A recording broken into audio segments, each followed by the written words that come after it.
Songs of the Return. Parts of the traditional legend of Ysgramor and his 500 champions. Volume 2. Our great Lord Ysgramor, the harbinger of us all, did then send forth his 2 beloved sons, with him the only other survivor of the brutalities of Sarthal, to seek out the bravest warriors of the land and mount the great return. Ingol and Ilgar they were called, and they were known among Atmora as fine warriors with bright eyes and dawning futures. Ingol the elder was the brave strategist, bringing his learnings to bear on the battlefield that his enemies would be defeated before they even knew that battle had begun.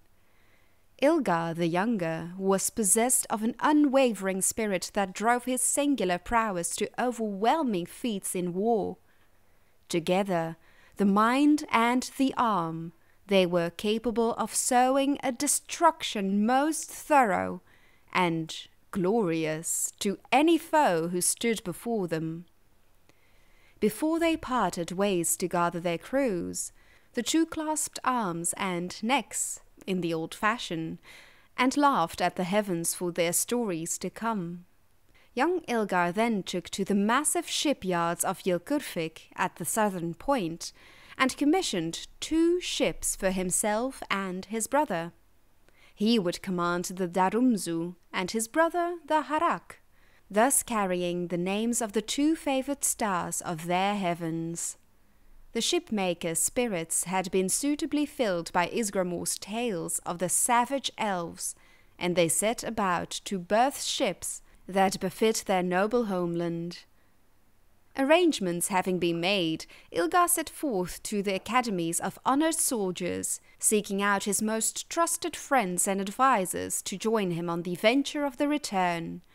By now, the stories of the new land to the south were spreading before him, and the mere emergence of his presence was enough to cause the finest warriors to lay down their present undertakings and follow him.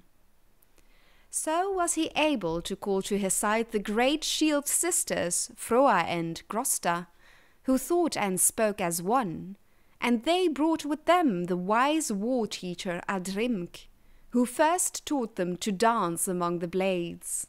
She, in turn, mustered all the students at her command, whose names were not yet made, but some of whom would one day be known.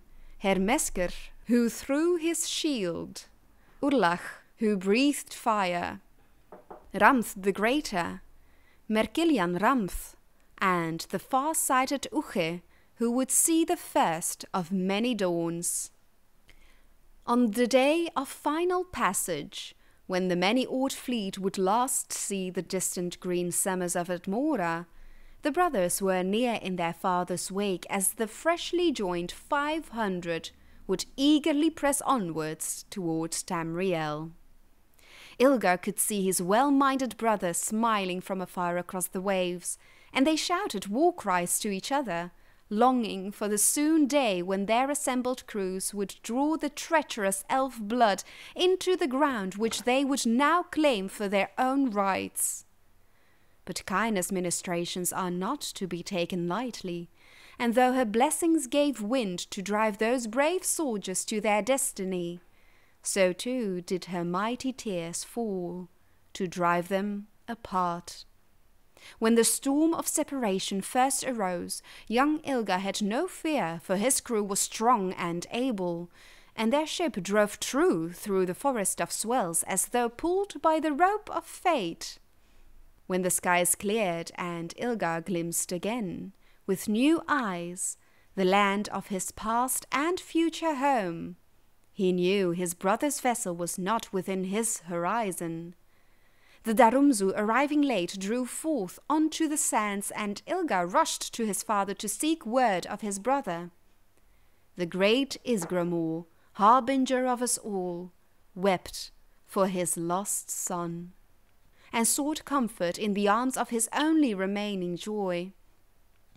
The crew of the Harak became the first deaths among the 500, and Ilgar, so enraged with love for his brother, that his crew would soon be counted as first among the many noble and honoured names in the companions.